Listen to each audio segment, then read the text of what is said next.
ॐ सदाशिवसमारम्भां शङ्कराचार्यमध्यमाम् अस्मदाचार्यपर्यन्तां वन्दे गुरुपरम्पराम्।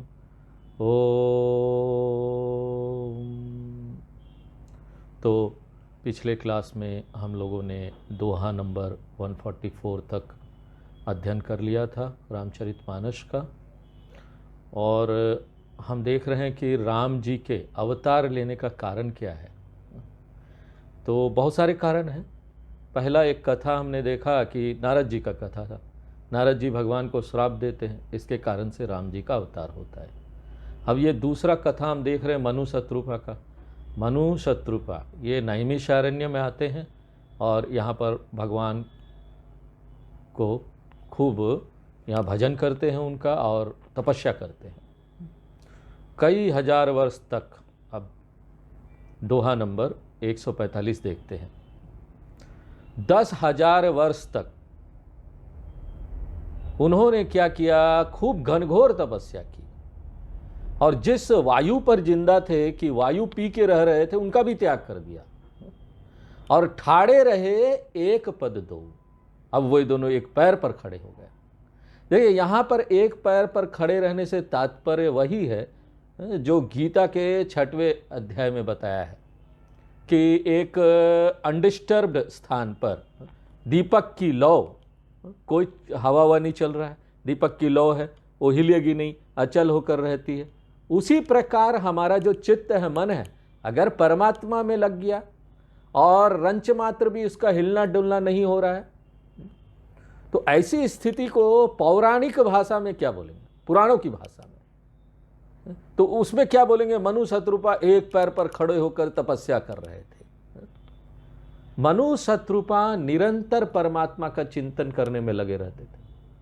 देखिए व्यक्ति में ऐसा परिवर्तन आने की आवश्यकता है कि वो ना विषयों को बिल्कुल भूलकर, कोई विषय का ध्यान नहीं, बिल्कुल भूलकर पूर्ण रूप से परमात्मा का ही चिंतन करे, तब जाकर ना परमात्मा के दर्शन होते हैं। ब्रह्मा विष्णु महेश इन सब ने उनका अपार तप देखा, तो उसके पास कई बार आए, उनकी तपस्या की प्रशंसा करते हुए कहा, मांग हूं बर, तुम जो चाहते हो हमसे मांगो, हम तुम्हें देंगे। लंबी आयु मांग लो, बड़ा राज्य मांग लो, इंद्र का पद भी मांग लो। इसलिए इंद्र भगवान डरते बहुत है। कोई तपस्या करता है ना, उनको डर लग जाता है मेरा पद छीन जाएगा। तो पद वाले सब यहाँ बहुत डरते हैं। जितने भी पद वाले हैं ना, मान सम्मान उनको खूब मिलता है यहाँ पर। वो सोचते हम भी ऐसा हो जाए, लेकिन कब मान सम्मान चला जाएगा यहाँ कुछ पता नहीं। कौन दूसरा छीन लेगा या कोई आपको नीचे गिरा देंगे, आपका मान सम्मान का हनन कर देंगे, कुछ पता नहीं। तो भगवान बोल रहे हैं ये सब ले लो, हम तो दे ही सकते हैं। हमसे क्या चीज नहीं हो सकता यहाँ पर, हमारी बनाई सृष्टि है, सब हमारे नियंत्रण में है, हम इसका संहार करने वाले, इसमें कुछ भी मांग लो तुम। इसी प्रकार से कठोपनिषद में भी आता है। कठोपनिषद में क्या है, वहां पर धर्मराज यमराज गुरु है। सोचो यमराज गुरु, यमराज का नाम लेने से सब डर जाते हैं, यमराज आएंगे क्या। यहाँ पर हम यमराज गुरु हैं। गुरु देखो कितना करुणावान होते हैं, दयावान भी। हम लोग गुरु स्तोत्र में पढ़ते हैं ना, गुरु ब्रह्मा गुरु सब पढ़ते हैं, उसमें सब जानते हैं हम लोग। अब वो देखो वो ऐसे यमराज गुरु हो गया, और नचिकेता छोटा सा 8 साल का बालक वो शिष्य हो गया, और इतना वो बुद्धिमान बालक, उसको सब कुछ देते हैं। वो उसकी तपस्या देखकर कि 3 दिन तक घर के बाहर बैठा हुआ यमराज का इंतजार कर रहा है, यमराज आए नहीं, और ब्राह्मण बालक, यमराज को बड़ा वो संकोच होता है। वो बोलते हैं कि भाई ये ब्राह्मण बालक बिना खाए पिए 3 दिन मेरा इंतजार, मांग लो जो मांगना है तुमको। तो नचिकेता मांगता है, लेकिन क्या मांगता है, ब्रह्म ज्ञान मांगता है, आत्मज्ञान मांगता है। अब उसको प्रलोभन देने का प्रयत्न करते हैं वहीं यमराज जी। तुम ना अच्छी अच्छी अप्सराएं ले लो, बड़ा उम्र ले लो, यहाँ पर नाचने गाने वाली ले लो, और इतना उम्र ले लो कि सारा उम्र ना तुम युवा बनकर जियोगे, बुढ़ापा कभी नहीं आएगा तुमको, और जितना चाहिए उम्र ले लो और इस संसार में जियो, पूरा धरती का राज ले लो, ब्रह्मांड का राज ले लो, हम दे देंगे। यमराज बोल तो 8 साल का बालक सब पता था उसको। हा? वो बोलता है, यमराज जी ये सब अपने नाचने गाने वाली आप रखो, हमको नहीं चाहिए ये। देखिए, जब एक व्यक्ति तपस्या करता है ना, तो उसको आंतरिक सिद्धियां भी प्राप्त हो जाती है। आध्यात्मिक मार्ग में चलेगा, अपने आप को शुद्ध करने का प्रयत्न करेगा, अच्छा सोचेगा दूसरों के लिए, यहाँ पर झूठ नहीं बोलेगा, धर्म मार्ग में चलेगा, तो ऑटोमेटिक उसको सिद्धियां प्राप्त होने लगती है। लेकिन इन शक्तियों को यदि कोई लौकिक क्षेत्र में प्रयोग करने लगे तो वो दूसरों का यहाँ पर कुछ दूसरों को प्राप्त कराने लगे, जाओ तुम्हारा ना ये काम बन जाएगा, जाओ तुम्हारा ना ऑफिस में ये तुमको बॉस परेशान कर रहा है ना, जाओ 2 दिन बाद तुमको परेशान नहीं करेगा। आपको सिद्धि तो मिल गई, आप दूसरों का इससे भला, आपका आदर भी बढ़ जाएगा समाज में। अरे ये जो बोलता है ना वो हो जाता है, इनके पास जाओ बड़ा आशीर्वाद लेने। हमारे शंकराचार्य जी लोगों के पास भी ना लोग आशीर्वाद लेने के लिए लाइन लगाए हुए रहते हैं।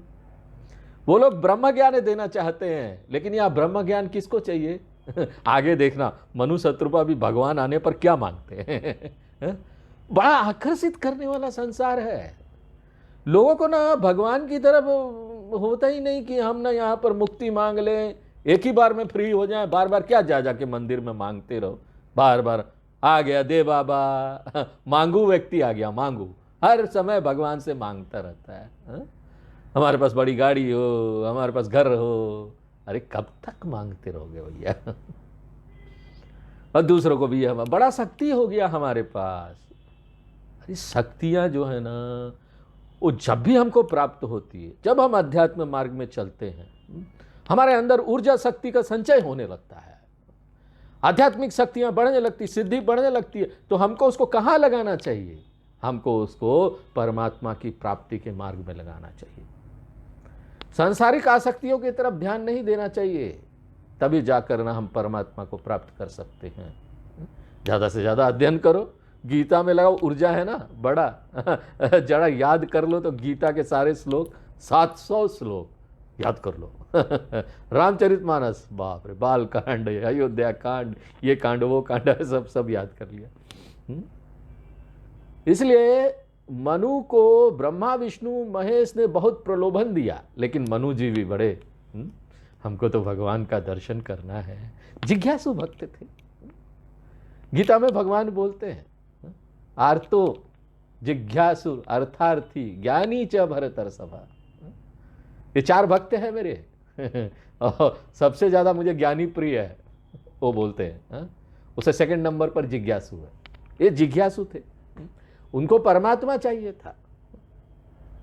इसलिए जो भी प्रलोभन भी ब्रह्मा विष्णु महेश जी ने आकर दिया ना, सब हमको नहीं चाहिए। जाओ, परम धीर नहीं चल ही चलाए।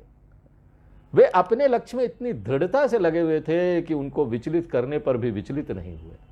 धीरस्तत्र न मुह्यति, दूसरे अध्याय का 13वां श्लोक भगवद गीता में। जो धीर लोग हैं, जो ज्ञानी लोग हैं, बुद्धिमान लोग हैं ना, वो जानते हैं कि संसार की इन सारी चीजों से मुझे मोहित नहीं होना चाहिए, कोई फायदा नहीं। हमको यहां पर सुख सुरक्षा शांति, ये 3 चीज तो चाहिए। इसी के लिए तो इतना मारा मारी है चारों तरफ संसार में। एक व्यक्ति सम्मान पद वगैरह पाकर क्या प्राप्त करना चाहता है? सुखी तो प्राप्त करना चाहता है ना, सुरक्षित हो जाना चाहता है, उसके मन में शांति आ जाए, वो यही चाहता है। धीरस तत्र न मुह्यति, अस्थि मात्र होई रहे शरीरा। अरे इतनी तपस्या की कि ना उनकी शरीर ना हड्डी मात्र रह गया। मनु शत्रुपा, रक्त मांस चर्बी इत्यादि सब सूख गया। कहने का भाव यहां क्या है कि शरीर प्राण मन बुद्धि ये सब क्या है? हमारा भौतिक भाग, अनात्मा वाला भाग है संसार का, वो हमारे लिए तुच्छ हो गया। हम समझ गए कि भाई उसमें ज्यादा कुछ रखा नहीं है, जो है ना उसके भीतर का जो माल मसाला है, आत्मा को जानो ना। एक व्यक्ति के व्यक्तित्व में आत्मा परमात्मा प्रधान हो जाए और इसका वजन जो अनात्मा है, शरीर प्राण मन बुद्धि, वो सब क्या हो गया? सूख गया, चर्बी सूख गया। इसका क्या मतलब है? उसका वजन घट गया, महत्व नहीं रहा उसके मन में उसको लेकर, रंच मात्र भी उसको लेकर अब समस्या नहीं रही। अब परब्रह्म परमात्मा ने देखा कि ये तो भाई मेरा भक्त है, ये स्वर्ग ब्रह्मलोक भौतिक संपत्ति की इच्छा रखने वालों में से नहीं है, ये उनके भक्त नहीं है। हमारी जो भक्ति अभी भौतिक चीजों में लगी हुई है, वहीं से तो चेंज करना, उसको परिवर्तित करना है कि हमको ना भक्ति सिर्फ ईश्वर में लगाना है। केवल मेरा भक्त है ये, भगवान को ऐसा बोलना चाहिए, दूसरी चीजों का भक्त नहीं है। ऐसे सर्वज्ञ भगवान ने देख लिया कि ये राजा रानी बड़े तपस्वी है और इनकी भक्ति अनन्य है। अनन्य भक्ति बहुत सुंदर चीज है। गीता में 8-9 जगह पर श्लोकों में बार बार दोहराते हैं भगवान। जहां भक्त की बात आती है वो एक ही बात बोलते हैं, अनन्य अनन्य अनन्य। अनन्यास चिंतयन्तो माम ये जना पर्युपासते। अनन्य भक्ति करो। श्री रामचरितमानस में इसकी परिभाषा दी हुई है। वो क्या है अनन्य भक्ति? क्या किष्किंधा कांड में आएगा ये, 3 नंबर दोहे में। सो अनन्य जाके मति न टरे हनुमंता। अनन्य ऐसे है कि एकमात्र परमात्मा ही जीने चाहिए और कुछ नहीं चाहिए। हमको परमात्मा के अलावा कोई कुछ प्रलोभन देगा हमको नहीं चाहिए, परमात्मा चाहिए।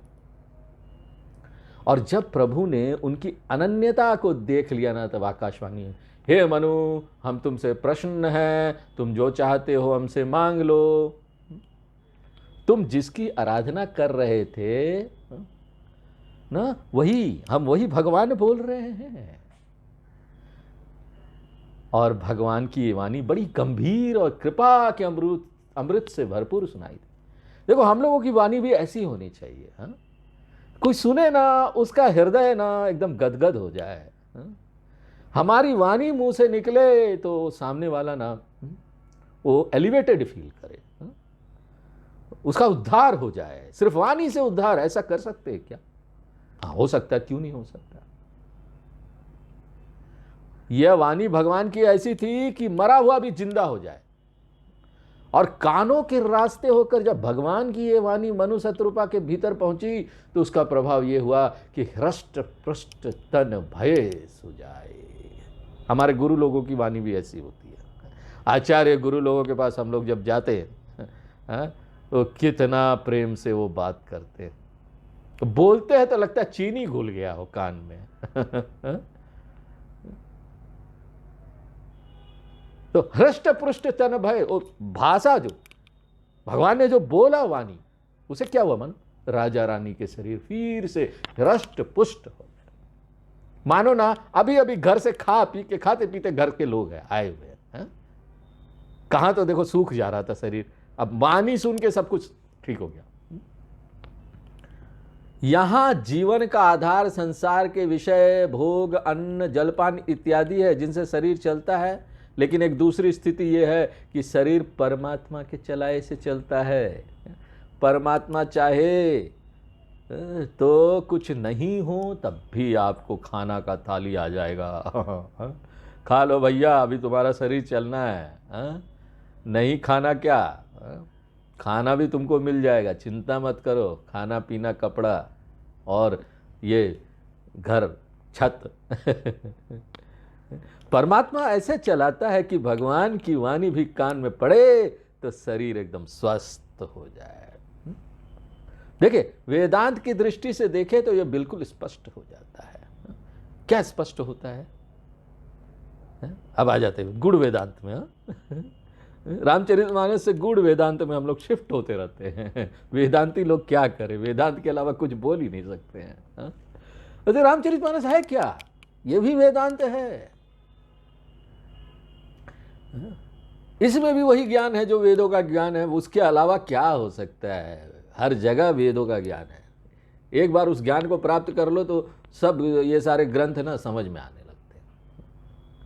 आत्मबोध में शंकराचार्य जी कहते, आत्मबोध ग्रंथ है, शंकराचार्य जी ने लिखा कि परमात्मा के दर्शन ऐसे होते हैं जैसे पूर्व दिशा में सूर्य उदय होने के पहले ही सुबह सुबह लालिमा छा जाती है ना, पूर्व दिशा से सूर्य उदय होने से पहले लाल लाल प्रकाश आपको लाल लाल दिखने लगेगा। पहले अंधकार हट जाता है, प्रकाश छा जाता है, तब सूर्य का उदय होता है। इसी तरीके से अपने हृदय में जब परमात्मा प्राप्त होता है तो अपने अंदर के सारे क्लेश, सारी समस्याएं, सारा अज्ञान पहले मिट जाता है, तब परमात्मा सामने आएगा। उदाहरण देते हैं, बहुत प्रसिद्ध उदाहरण है ये वेदांत में, हर जगह यहां इसका उल्लेख होता है। हमारे आचार्य लोग बहुत उल्लेख करते हैं इस उदाहरण का कि पहले प्रकाश आएगा फिर परमात्मा आएंगे। श्रवण सुधा सम वचन सुनी पुलक प्रफुल्लित गात। केवल भगवान की अमृत के वाणी सुनाए पड़े तो उसके मात्र से उनकी सारी दुर्बलता समाप्त हो गई, बेचैनी समाप्त हो गई, शरीर स्वस्थ पुलकित हो गया, मन में प्रसन्नता छा गई। यहां पर लोग सोचते हैं वाणी से कैसे कोई स्वस्थ हो जाएगा। आप देखते हैं ना, यहां पर आजकल मोटिवेशनल स्पीकर लोग आ गए, यूट्यूब में आता है, वो आपको अच्छी अच्छी बातें बताकर आपके मन को ठीक करेंगे। मोटिवेशनल स्पीकर वाणी से वो आपको खड़ा कर देते, तुम सबसे बड़े हो, तुम सबसे अच्छे हो, तुम्हारे जैसा कोई नहीं। ऐसा है वीडियो यूट्यूब में, आप देखिए, लोग देखते रहते हैं। मुझे लोगों ने बताया भी, स्वामी जी मेरा मन अच्छा नहीं लग रहा था, आज हमने वो मोटिवेशनल वीडियो देखा तो मेरा मन अच्छा हो गया, मैं एकदम खड़ा हो गया। पता नहीं ऑफिस में बॉस ने कुछ बोल दिया था, अच्छा नहीं लग रहा था, लेकिन अब अच्छा लग रहा है। वाणी से खड़ा हो गए ना। ये तो संसार में भी होता है, किसी ने वाणी बोला, आप खड़े हो गए, आपका मन अच्छा हो गया, देखो कितना अच्छा वाणी बोल दिया। व्यक्ति विषयों में जितना लिप्त होगा ना, उसकी वाणी में उतनी ही कालिमा होगी, कोई उसके ऊपर विश्वास नहीं करेगा। आप विषयों में लिप्त हैं, उसकी वाणी उतनी ही अप्रिय होगी बोलेगा ना, सुनना नहीं चाहेगा। भगवान की वाणी देखो, प्रिय मधुर वाणी, और सिर्फ बोलने से मनुष्य शत्रुपा के शरीर स्वस्थ हो गए। इसलिए जो लोग आध्यात्मिक मार्ग में चलते हैं, उनका पालन करते हैं, जैसा बताया गया वैसा साधना करते हैं दृढ़ होकर, ये नहीं बोलते हमसे नहीं होगा होगा क्यों नहीं। आध्यात्मिक मार्ग वाले व्यक्ति होते हैं ना, उनको हमेशा यह जानना चाहिए कि उनके अपने डिक्शनरी से ना नहीं होगा शब्द हटा दो। जितना भी आप कमजोर है, अब आप कमजोर नहीं रहे। हम कैसे कमजोर हो सकते हैं जिसके साथ ईश्वर आ गया हो। भगवान बोलते हैं जैसा पापी व्यक्ति हो, जिस दिन से मेरे शरण में आ जाता ना, उस दिन मैं इसको अपना लेता हूं। जितना भी गलत काम किया हो, चोरी डकैती पता नहीं और क्या क्या किया हो, गंदे गंदे काम, जिस दिन से मेरी शरण में आ जाता है मैं उसको अपना लेता हूं। अब जब ऐसे ईश्वर के शरण में आ गए, आपका बॉस ईश्वर हो गया, तो अब किससे डरना भैया। ये पूरा संसार ऑफिस है ना, ऑफिस में बहुत सारे लोग हैं, काहे के लिए डरना। ऑफिस का जो बॉस है वो मेरा बॉस है ना, मैं उसकी भक्ति करता हूं, अब हमको किसी से नहीं डरना। खड़ा हो जाता है एक व्यक्ति। तो मनु शत्रुपा जो थे, उसके शरीर स्वस्थ हो गए और उससे उनको समझ में आ गया कि भगवान हम पर प्रसन्न है, और फिर पुलकित शरीर और प्रसन्न मन के साथ भगवान के प्रति पूर्ण समर्पित होकर उन्होंने उनको प्रणाम किया। एक और उदाहरण देते हैं कि किस तरह से, देखिए, वाणी, मोटिवेशनल स्पीकर लोग होते हैं, वाणी कैसे किसी को स्वस्थ कर सकता है। आप गीता में देख लीजिए, अर्जुन भी भगवान की वाणी से ही स्वस्थ हुआ ना। पहले अध्याय में वो कैसा, सोचो कितना उसका मन खराब हो गया कि धनुष छोड़ के बैठ गया, शरीर हिलने लगा, पसीने आने लगे, रोम हर्षश्च जायते। यहां पर उसका शरीर एकदम खड़ा हो गया, बाल, हर्ष तो नहीं हुआ, वो गलत जो है वो कोटिंग ठीक नहीं हो, उल्लेख वो जो था, उसका शरीर के बाल सब खड़े हो गए, हिलने लगा, पसीना आने लगा, और हृदय एकदम बैठ गया, मन बैठ गया, अपना धर्म ही छोड़ दिया उसने। धनुष बाण छोड़ना क्या मतलब हुआ मालूम? धर्म छोड़ना। एक क्षत्रिय का धर्म क्या है? धनुष बाण रखो, कोई गलत कर रहा है तो उसको मारना है। आपने अपना हथियार छोड़ दिया, एक पुलिस वाला अपना हथियार छोड़ देगा, बोलेगा नहीं नहीं हम तो यहाँ पर किसी को नहीं मारेंगे, दया दिखाएंगे। हाँ? अरे भैया दया दिखाओगे, तुमको सरकार ने रखा है कि कोई गड़बड़ करे तो उसको पकड़ के अंदर बंद करो, वो तुम अपना धर्म ही नहीं करोगे। तो ऐसा हो गया कि अपना धर्म छोड़ दिया। और भगवान की वाणी ऐसी चली कि खड़ा हो गया, बोल नष्टो मोहा स्मृतिर्लब्धा। हे भगवान मेरा मोह नष्ट हो गया, आपने ऐसी वाणी सुना दी मुझे कि मेरा जीवन ही बदल गया भगवान। उसी तरह से मनु का हृदय भगवान की वाणी सुनकर अत्यंत प्रेम से परिपूर्ण हो गया। इतना प्रेम भर गया, हृदय में समा नहीं रहा था। और ऐसे ही प्रेम से भरकर हमको देखो, जब भगवान से बातें करना चाहिए ना, ऐसे प्रेम से बात करना चाहिए। अपने हृदय में खूब प्रेम भर लो, समर्पण कर दो, अब कुछ नहीं बस तुम हो ईश्वर। ऐसे समर्पण करके भगवान से बातें करो, भगवान से वो आगे इसी तरीके से कहते हैं। दोहा नंबर 146। मनु शत्रुपा के सामने अभी भगवान प्रकट नहीं हुए हैं, आकाशवाणी मात्र हुई है, अभी आए नहीं भगवान। अब मनु शत्रुपा भगवान से प्रार्थना करते हुए कहते, सुनु सेवक सुर तरु सुर धेनु। हे भगवान सुनिए, आप अपने भक्तों के लिए कल्प वृक्ष और कामधेनु के समान हैं। माने आप अपने भक्तों को इच्छित पदार्थ देने में समर्थ है, जो चाहे दे सकते हैं। ब्रह्मा विष्णु महेश भी आपके चरण रज की वंदना करते हैं, आप उनसे भी महान हैं। देखिए अभी भी मनु शत्रुपा उस परमात्मा की उपासना में लगे हुए थे। ब्रह्मा विष्णु महेश उसी परमात्मा के अंश है। यही बात तुलसीदास जी ने 144 नंबर दोहे में कहे थे, शंभु विरंची विष्णु भगवाना उपजहि जासु अंश ते नाना। जो आपकी सेवा करते हैं उसके लिए आप सुलभ हो और सब प्रकार के सुख देने में समर्थ हो। माने समस्त लोकों के परे परमात्मा है जिसे ब्रह्म कहते हैं, वही परम आराध्य है। कोई भी अन्य देवताओं की आराधना करता है ना, तो परमात्मा की भावना से करे तो वहां तो सब ठीक है। भगवान गीता में भी बोलते, जो जैसी भावना रख के जिस भगवान को करेगा ना, उसको वैसे वैसे फल प्राप्त होगा। लेकिन यदि लौकिक कामना से हम भगवान की पूजा कर रहे हैं, कई लोग अपने अपने भगवान जो हैं, हमारे बहुत सारे भगवान हैं यहाँ, उनको पूजा करो, उनसे वही मांगते हैं।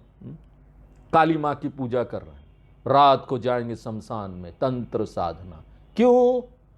हमारा शत्रु मारा जाए। तामसिक पूजा है ये, ऐसा कभी सोचना नहीं चाहिए, करना चाहिए। पूरी दुनिया तो अपनी है, किसको मारना है यहाँ? किसको मारोगे? सब यहाँ पर आत्मा भाव में, सब आत्मा है, वही भगवान का रूप है। किसके लिए तुम सोच रहे हो शत्रु मारा जाए? कौन यहाँ पर शत्रु है तुम्हारा और कौन यहाँ मित्र? मध्यस्थ द्वेष बंधुसु, यहां कोई शत्रु मित्र नहीं है, यहां सब अपने हैं। तो इस तरह की पूजा नहीं करनी चाहिए, ये दोष युक्त पूजा है। लौकिक कामना से आपको काली मां की पूजा करनी, करो ना, लेकिन काली मां में क्या देखो? परमात्मा स्वरूप। यही काली मां सबके अंदर है? मेरे पत्नी के भी अंदर है, मेरे पति के भी अंदर है, मेरे बेटे के भी अंदर है, मेरी माँ के भी अंदर है, वही काली माँ। आहा माँ। रामकृष्ण परमहंस देखते थे ना इसी तरीके से। माँ काली में क्या देखते थे? वो अपनी माँ को देखते थे। इसलिए हाँ, सब देखिए, ब्रह्मा विष्णु महेश भी आपके चरणों की सेवा करते हैं। काली माँ को ऐसा देख लो, काली माँ सबसे उच्च ब्रह्म परमात्मा है। हम जैसे अनाथ लोगों का आप हित करने वाले हो, हम आपके भक्त हैं, हम पर कृपा करो हे भगवान। प्रसन्न होकर आप हमको यह वरदान दीजिए कि आप हमारे सामने साक्षात प्रकट हो। क्योंकि अभी तो भगवान ऊपर से बोल रहे थे, आकाशवाणी हुई थी, और कैसे प्रकट हो, मांगने का भी तरीका है। देखो किस तरह से प्रकट हो। जो स्वरूप भगवान शंकर जी के मन में बसता हो, उसी रूप में आप प्रकट हो जाइए।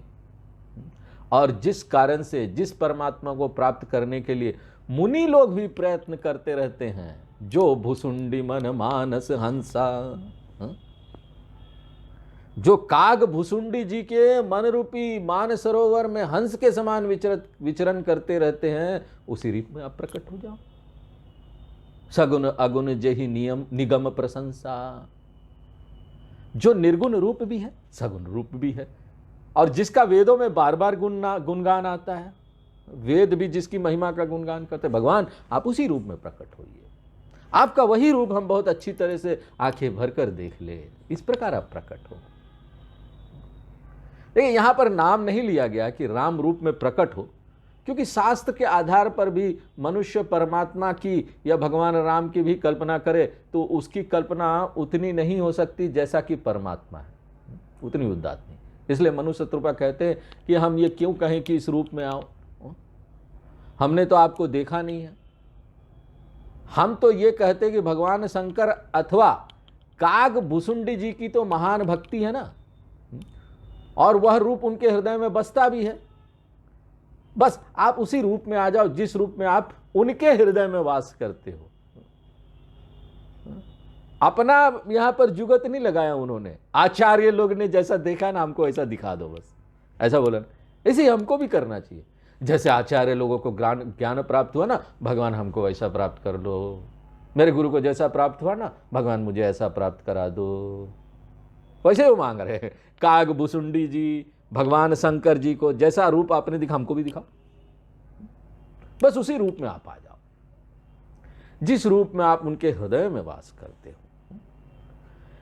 कृपा करहु प्रणतारति मोचन, हे शरणागत का दुख मिटाने वाले प्रभु, ऐसे कृपा कीजिए कि हमारा दुख मिट जाए,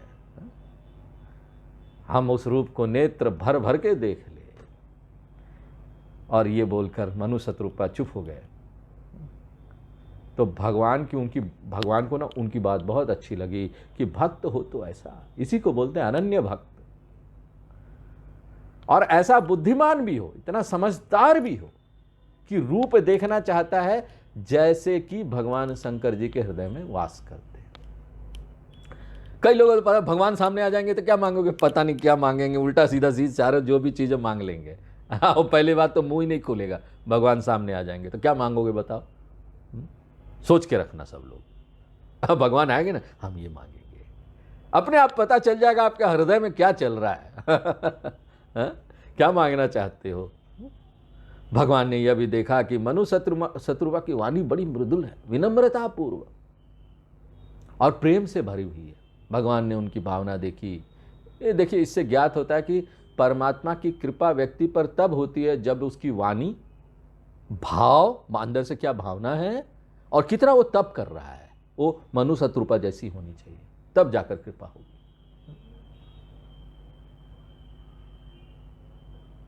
भगत बछल प्रभु कृपा निधाना, भगवान अपने भक्तों पर ऐसे प्रेम भाव रखते हैं जैसे मां अपने बच्चों पर प्रेम रखे। मां की तरह प्रेम होता है उनका, उन पर कृपा भी करते हैं। लेकिन भगवान की कृपा प्राप्त करने के लिए व्यक्ति को मनु शत्रुपा के समान निरंतर साधना, जप, ध्यान आदि लगे रहना चाहिए। ये साधना करना बहुत जरूरी है, और वो भी निरंतर, छोड़ना नहीं चाहिए। किसी दिन आज नहीं हो पाया, अरे सुबह नहीं हो पाया, शाम को कर लो ना। आज नहीं हो पाया, दूसरे दिन उसको ऐड करके कर लो ना। नहीं, कल नहीं हो पाया था 108 जप माला, कल नहीं हो पाया, आज मैं 216 करूंगा, चलो कल का आज कर लेते। लेकिन छोड़ना नहीं, नियम है। साधना जप में जो नियम है उसको पूरा कीजिए, दृढ़ विश्वास रखिए, हो जाएगा आपसे।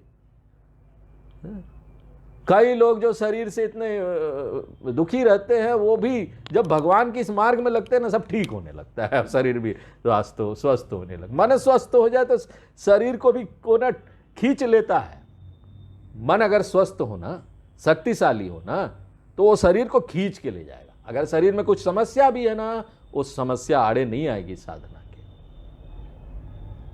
विश्वास प्रगटे भगवान, हाँ, भगवान तो आकाश की तरह है, सर्वत्र है।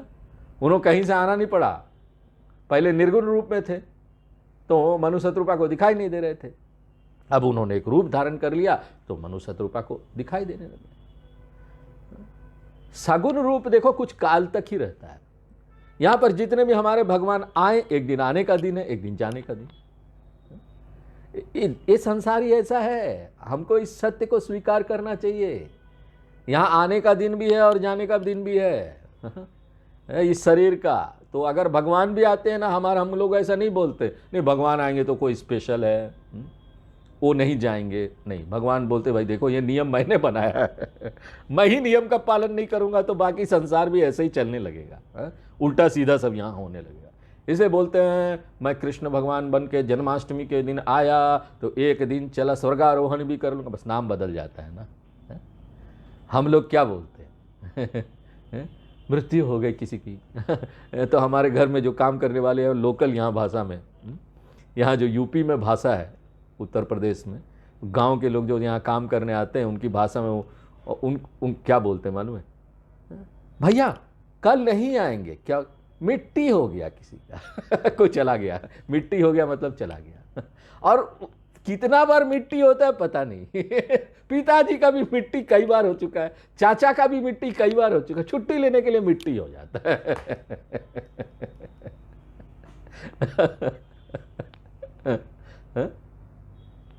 ये जो सगुण रूप है ना वो मिट्टी हो जाता है वो नहीं रहेगा। लेकिन निर्गुण रूप में तो भगवान सदा विद्यमान है ही, वो तो है, हर जगह है, हमेशा है। यह भगवान ने नृसिंह का रूप धारण किया, हिरण्यकश्यप को मारा और गायब हो गए, चले गए ना, आए गए। त्रेता युग में भगवान राम के रूप में अवतार लेकर बहुत लीलाएं की, तो वैसे ही अब भी जब चाहे वो रूप धारण कर ले, प्रकट हो जाए, मनु शत्रुपा के सामने आ जाए भगवान राम रूप ले होकर।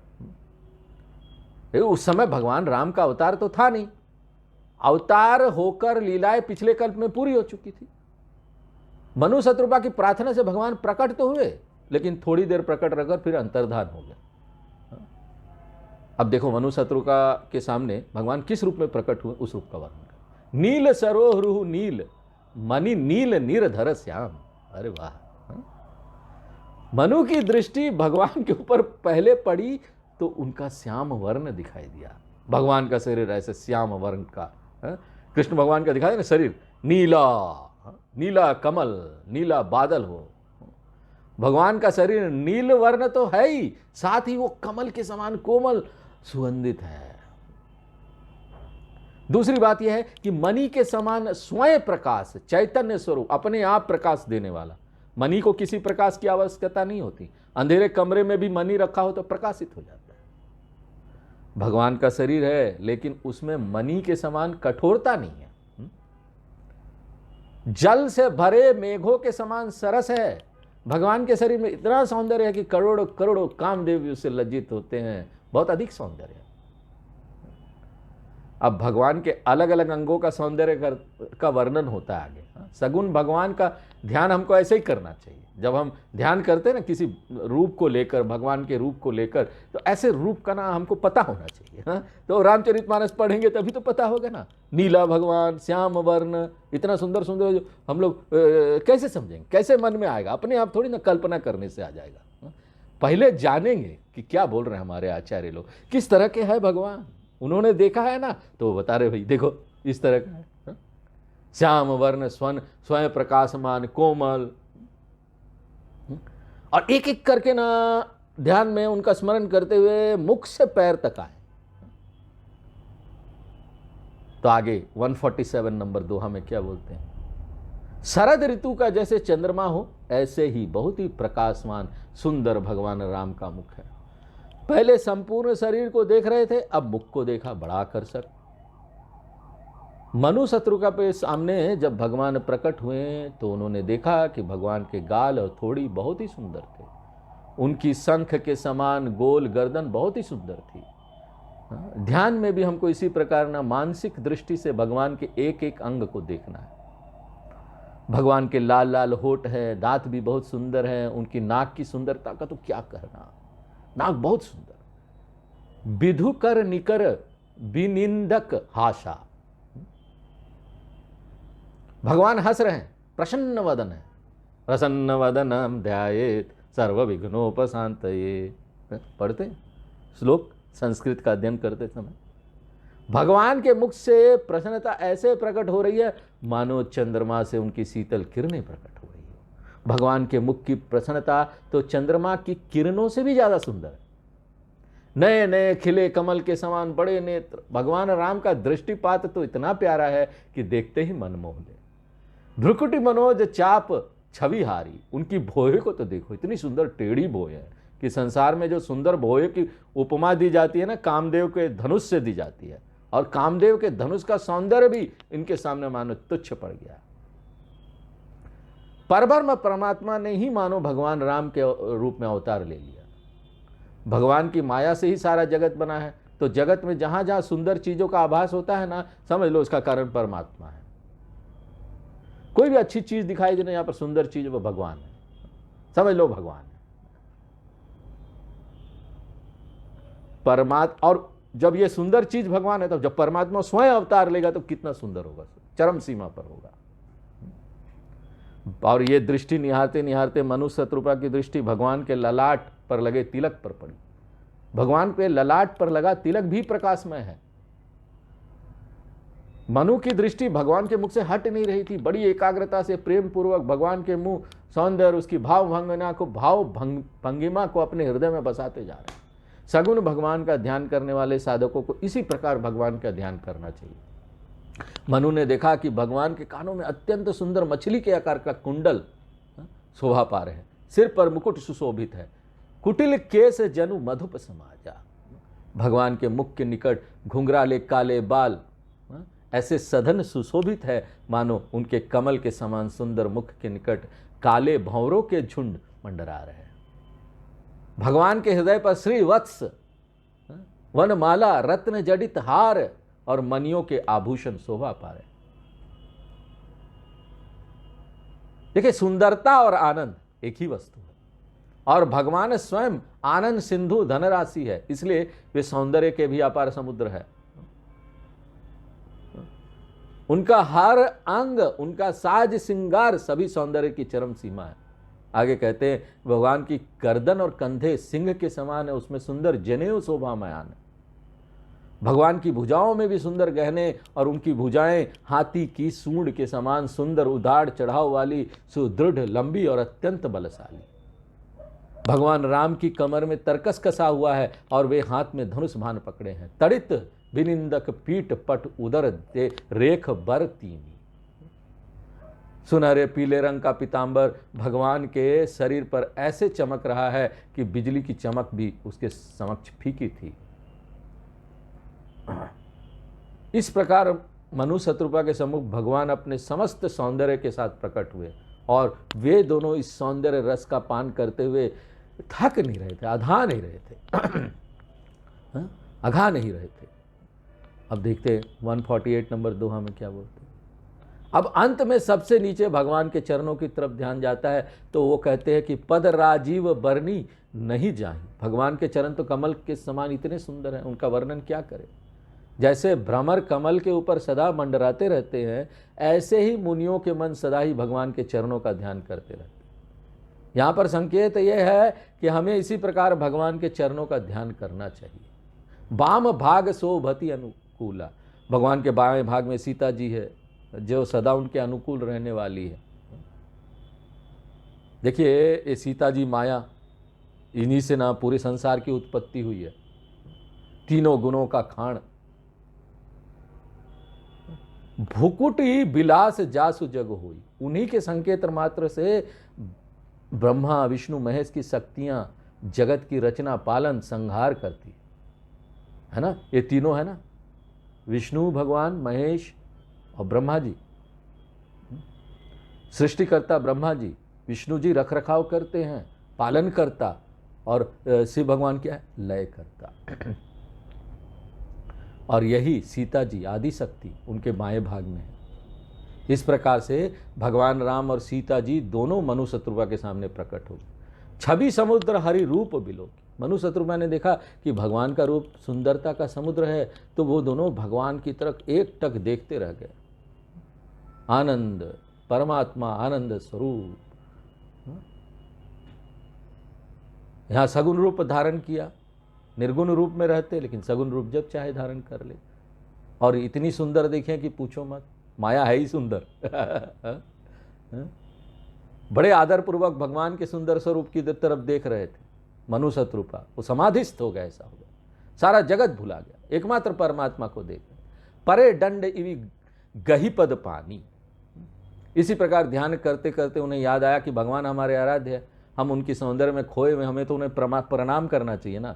सामने आए तो सब सुध बुध भूल जाता है ना, भगवान सामने प्रकट हो गए तो वो उनके चरणों में गिर पड़े डंडे की तरह से, उन्होंने प्रणाम किया।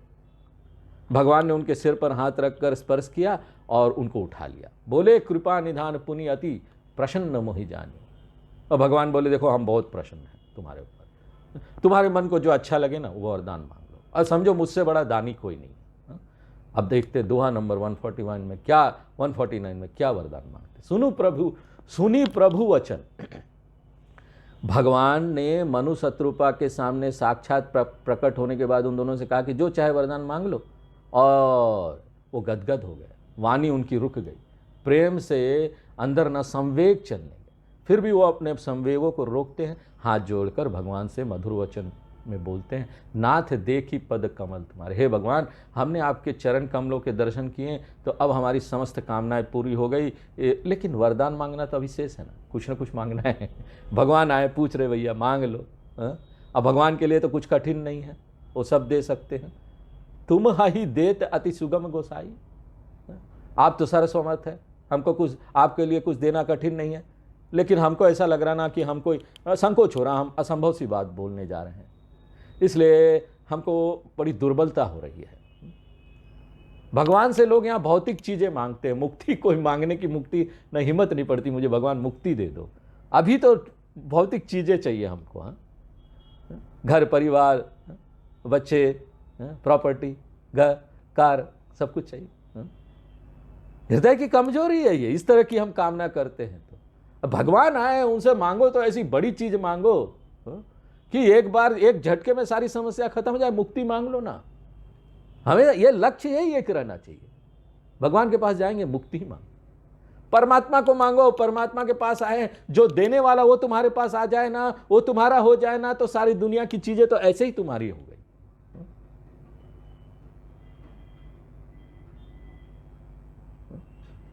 तो इस तरह से वो क्या है कि वो संकोच कर रहे थे। परमात्मा से मांगना है यहां पर, अभी उन्होंने दिया वरदान। तासु प्रभाव जान नहीं सोही। परमात्मा कितना शक्तिशाली है उसके प्रभाव को व्यक्ति जान नहीं पाता। आप तो अंतर्यामी हैं, हमारे हृदय की कामना को भी जानते हो, बोलते हैं, तो हमें कहने की क्या आवश्यकता है। प्रभु हमारे हृदय की कामना को पूरी कर दीजिए, आप तो जानते हैं ना, हम बोले क्या। लेकिन वह भगवान बोलते नहीं भाई, बोलना पड़ेगा। यहां पर सिद्धांत यह है ना, भगवान से कुछ मांगने जाए ना तो आपको क्लियरली बोलना पड़ेगा, स्पष्ट रूप से अपना संकल्प बताना पड़ेगा। भगवान तो आपके मन की बात जानते हैं, लेकिन जब तक आप बोलेंगे नहीं ना, भगवान यहां पर कैसे देंगे, नहीं दे सकते। देखिए मनु बोलने लगे कि आप तो दानी शिरोमणि हैं, इसलिए हम सच्चे भाव से अब अपनी कामना कहते हैं। चाहूं तुम ही समान सुत प्रभु सन कऊ कवन दुराऊ। जैसे आप है ऐसा ही पुत्र हमें चाहिए। आप तो कह ही रहे, बोलो तुम्हें क्या चाहिए, तो आपसे क्या छिपाना, साफ साफ बात कह दी, पुत्र चाहिए। भाई देखो, अब मन में ना था, वासनाएं थी पुराने कई जन्मों से, अब चला आता है वासना, तो भगवान भी आएंगे ना तो बड़ी चीज नहीं मांगोगे, पुत्र मांग लिया। अब देखो यही कारण बनेगा राम जी के जन्म का। हम यहाँ कारण देख रहे हैं ना, क्या क्या है राम अवतार लेने का, क्या क्या है उनके जन्म का कारण, तो ये भी एक कारण बनेगा। आज यहीं विराम देते हैं, आगे फिर नेक्स्ट क्लास में देखेंगे कि किस तरह से ये कारण बनेगा राम जी के अवतार लेने का। पूर्णमदः पूर्णमिदं पूर्णात् पूर्णमुदच्यते पूर्णस्य पूर्णमादाय पूर्णमेवावशिष्यते। ओम शांति शांति शांति।